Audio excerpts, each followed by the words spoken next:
गोमा देगासू से पूछने लगते हैं कि क्या हमारी पूरी आर्मी यहाँ पर पहुंच चुकी है, जिस पर देगासू गोमा से कहने लगता है कि हमारी सिर्फ आधी आर्मी ही यहाँ पर पहुंची है। और तभी गोमा देगासू से कहने लगता है कि तुम रॉब सामा को डिसेबल कर दो। और ये बात सुनने के साथ ही देगासू का दिमाग खराब हो जाता है, क्योंकि आज तक कभी भी रॉब सामा को डिसेबल नहीं किया गया। लेकिन अगर गोकू और वेजिटा को यहाँ पर आने से रोकना है तो गोमा को ये चीज करनी पड़ेगी, जिसके चलते देगासू एक अंडरग्राउंड चेम्बर के अंदर आ जाता है। और ये जगह दिखने में काफी ज्यादा अजीब थी। और तभी देगासू उस लीवर के पास आ जाता है जिससे रॉब सामा को डिसेबल किया जाता है। लेकिन रॉब सामा को डिसेबल करने से पहले देगासू काफी ज्यादा डरा हुआ था, लेकिन फाइनली लीवर को नीचे खींचने के साथ ही वो रॉब सामा को डिसेबल कर देता है, जिसके चलते अब रॉब सामा बंद हो चुके थे। साथ ही हम लोग ये भी देख पाते हैं कि वेदर पूरी तरह से बदल चुका था। और दूसरी तरफ गोकू और बाकी के लोगों की शिप फिर से खराब हो चुकी थी। और पैंजी ग्लोरियो से कहने लगती कि जल्द से जल्द लैंडिंग करो। और नेवा कहने लगते कि नीचे तो सिर्फ पानी है, अगर हम लोगों ने नीचे लैंड किया तो हम लोग कैगन का खाना बन जाएंगे। लेकिन ग्लोरियो सभी को बचाने के साथ ही सभी को जमीन पर लैंड करवा देता है।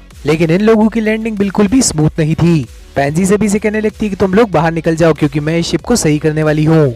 और बाहर आने के साथ ही गोकू और बाकी के लोग देखते हैं कि ये जगह पूरी तरह से काफी ज्यादा अजीब सी थी, क्योंकि यहाँ की हर चीज का ही साइज काफी ज्यादा बड़ा था। और दूसरी तरफ पैंजी को समझ नहीं आ रहा था कि वो आखिर इस शिप को सही कैसे करेगी, क्योंकि उसके सभी टूल्स तो कैगन खा गया था। लेकिन तभी बुल्मा अपनी कैप्सूल की मदद से वहाँ पर एक टूल बॉक्स निकाल लेती है। और इस चीज को देखने के साथ ही पैंजी काफी ज्यादा हैरान थी। और बुल्मा पैंजी को समझाने लगती कि इस टेक्नोलॉजी की मदद से हम किसी भी चीज को श्रिंक करके इस कैप्सूल के अंदर डाल सकते हैं। लेकिन तभी वो पपलू एलियन कहने लगता है कि तुम मेरे मोजे को इसके अंदर श्रिंक करके डाल दो। और दूसरी तरफ वेजिटा कहने लगता है कि हम लोगों को उड़कर आगे का सफर तय करना चाहिए। लेकिन सुप्रीम काय उससे बताने लगती है कि मॉर्टल्स इस तरह से दूसरे वर्ल्ड के अंदर ट्रेवल नहीं कर सकते।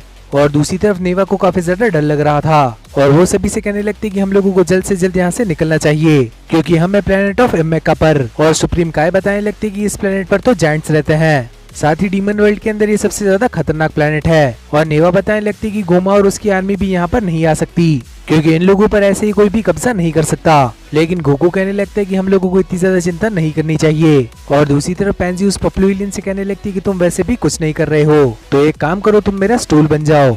जिसके चलते वो पपलू एलियन अब पैंजी का स्टूल बन जाता है। और दूसरी तरफ हमें डॉक्टर अरीन्स दिखाई जाती है। और ग्लोरियो उसे कॉल कर बताने लगता है कि हम जल्द से जल्द फर्स्ट डीमन वर्ल्ड के अंदर पहुंच जाएंगे, जिसके चलते डॉक्टर अरीन्स कॉल काट देती है। और डॉक्टर अरीन्स ड्रैगन बॉल को देखने के साथ ही काफी ज्यादा खुश होने लगती है। और दूसरी तरफ बुल्मा पैंजी की तारीफ कर रही थी, क्योंकि वो शिप को काफी ज्यादा जल्दी सही कर रही थी। बुल्मा बताने लगती कि मैंने भी अर्थ के ऊपर इस शिप को सही करने की कोशिश करी, लेकिन मुझे ये शिप का पार्ट बिल्कुल भी समझ नहीं आया। और पैंजी उसे बताने लगती कि इसका नाम है मार्जिलाई, जो कि एसिडिक वाटर से रिएक्ट करने के साथ ही 30 साल तक एनर्जी प्रोड्यूस कर सकता है। साथ ही पैंजी ये भी बताने लगती कि मैं भी इसे पहली बार ही देख रही हूँ। और इन दोनों की बातें सुनने के साथ ही हाईबीस काफी ज्यादा थक चुका था, और वो इन दोनों को नीचे उतरने को कहने लगता है। बुल्मा पैंजी से कहने लगती कि क्या थोड़ा एसिडिक वाटर मैं अपने साथ लेकर जा सकती हूँ, लेकिन पैंजी उसे बताने लगती कि इसका पूरा कंट्रोल गोमा के पास है, और वो तुम्हें ऐसा कभी भी नहीं करने देगा।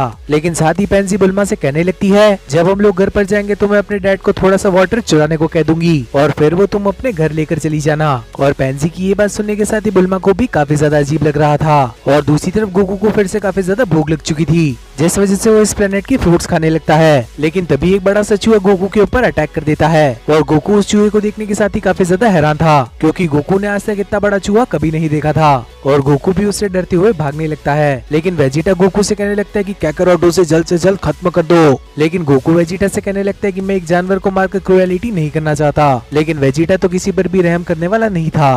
वेजिटा उस चूहे के साथ साथ उसके सभी साथियों को भी मारने लगता है। लेकिन ये सभी चूहे भी काफी ज्यादा कमीने थे। वो वेजिटा से मार खाने के बाद भी फिर से वेजिटा के ऊपर अटैक करने लगते हैं। और पिकलो और ग्लोरियो भी उन्हें शिप से दूर रखने की कोशिश कर रहे थे, क्योंकि अगर फिर से इन लोगों की शिप खराब हो गई तो इस बार इन्हें कोई भी बचा नहीं पाएगा। और दूसरी तरफ पपलू एलियन और नेवा तो यहाँ पर डर कर छिप गए थे, और यहाँ तक कि सुप्रीम काय भी अपने आप को सिर्फ डिफेंड ही कर पा रहे थे।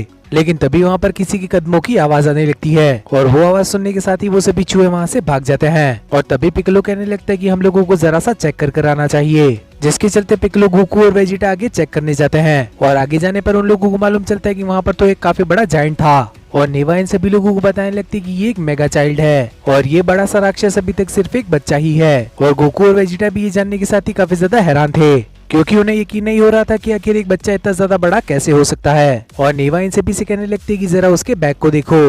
वो अभी अपने स्कूल से घर जा रहा है और बुल्मा कहने लगती है कि आखिर एक राक्षस भी स्कूल जाता है। और तभी वो राक्षस एक टीले पर बैठ जाता है और भागते हुए साथ में उस राक्षस का एक डॉगी भी आ जाता है, जिसके चलते वो राक्षस अपने बैग को खोलने लगता है और उसके बैग का सारा सामान नीचे गिर जाता है और गोकू और वेजिटा उसके सामान से बाल बाल बचते हैं। और तभी वो राक्षस अपना टिफिन निकालने के साथ ही खाना खाने लगता है और नेवा इन सभी को बताने लगती कि वो एक कैगन का टेंटिकल खा रहा है। और ये बात सुनने के साथ ही गोकू और वेजिटा काफी ज्यादा हैरान हो चुके थे, क्योंकि कैगन से लड़ने पर इन लोगों को काफी ज्यादा परेशानी हो रही थी और ये राक्षस तो कैगन का टेंटिकल ही खा रहा था। और तभी उस राक्षस का डॉगी इन लोगों की आवाज सुन लेता है और वो भागता हुआ सीधा इन्हीं लोगों की तरफ आने लगता है। ग्लोरियो भी अपनी गन निकालकर गोकू को बचाने की कोशिश करने लगता है, लेकिन वो राक्षस डॉगी तो ग्लोरियो को ही नीचे गिरा देता है। वो डॉगी अब ग्लोरियो को खाने ही वाला था, लेकिन तभी उसे बचाने के लिए वहाँ पर वेजिटा आ जाता है, जो कि मुक्का मारने के साथ ही उस डॉगी को उड़ा देता है। और ग्लोरियो इन सभी से कहने लगते हैं कि उसे शिप से दूर रखो और गोकू, वेजिटा और पिक्लो उसे शिप से दूर लेकर जाने लगते हैं। ये सभी लोग उसके ऊपर एनर्जी बॉल से भी अटैक करने की कोशिश करने लगते हैं, लेकिन उस पैट को तो कुछ फर्क ही नहीं पड़ता। साथ ही वो डॉगी इन लोगों के अटैक्स को काफी ज्यादा एंजॉय भी करने लगता है, मानो जैसे कोई उसे गुदगुदी कर रहा हो। और तभी उस डॉगी की नजर इन लोगों की शिप पर पड़ जाती है और उस शिप को चमकते हुए देख वो डॉगी काफी ज्यादा खुश हो जाता है और वो भागता हुआ सीधा शिप की तरफ जाने लगता है। और अब तो ग्लोरियो, वेजिटा और पिक्लो भी उसे नहीं रोक पा रहे थे, जिसके चलते अब गोकू काफी ज्यादा सीरियस हो जाता है, क्योंकि अब अगर वो पीछे हटा तो ये सभी लोग यहीं पर फंस कर रह जाएंगे। और गोकू कामेहामेहा को यूज करने के साथ ही उस डॉग को हवा में उड़ा देता है, लेकिन अपने डॉग की हालत देखने के साथ ही उसका मालिक वहाँ पर आ जाता है। बुल्मा और पेंजी ने भी उस शिप को सही कर दिया था, जिस वजह से पिक्कोलो उन सभी लोगों को यहाँ से भागने को कहने लगता है,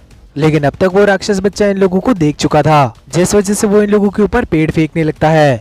साथ ही वो अपने हाथों से इन लोगों को कुचलने की भी कोशिश करने लगता है, लेकिन सही समय पर गोकू उसे ऐसा करने से रोक लेता है। लेकिन गोकू के पास भी इतनी ज्यादा ताकत नहीं थी कि वो उसे रोक सके और तभी वेजिटा और पिक्लो भी उसे रोकने की कोशिश करने लगते हैं। और गोकू अब तक उसकी किताबों के बीच में फंस चुका था और तभी गोकू सुपर सैयन बनने के साथ ही उसे अपने पावर पोल से रोकने लगता है, लेकिन वो राक्षस बच्चा गोकू को अपने पैरों तले कुचलने वाला था, लेकिन फिर भी ग्लोरियो गोकू को बचा लेता है। और फाइनली ये सभी लोग राहत की सांस लेते हैं और नेवा बताने लगते कि ये तो सिर्फ एक बच्चा था, एडल्ट तो इससे भी ज्यादा खतरनाक होते हैं। और गोकू कहने लगता है कि अगर इतने ज्यादा स्ट्रॉन्ग है तो इन लोगों ने डीमन वर्ल्ड पर कब्जा क्यों नहीं जमा लिया।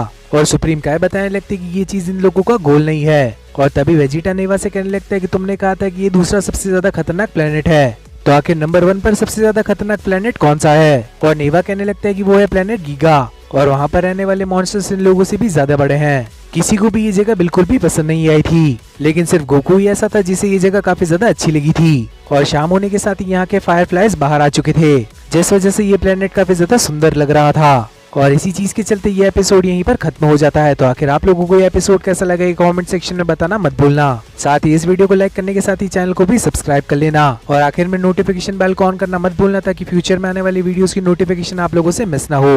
तो अब मिलते हैं इसी टाइप की और किसी अमेजिंग वीडियो के अंदर, तब तक के लिए बाय एवरीवन।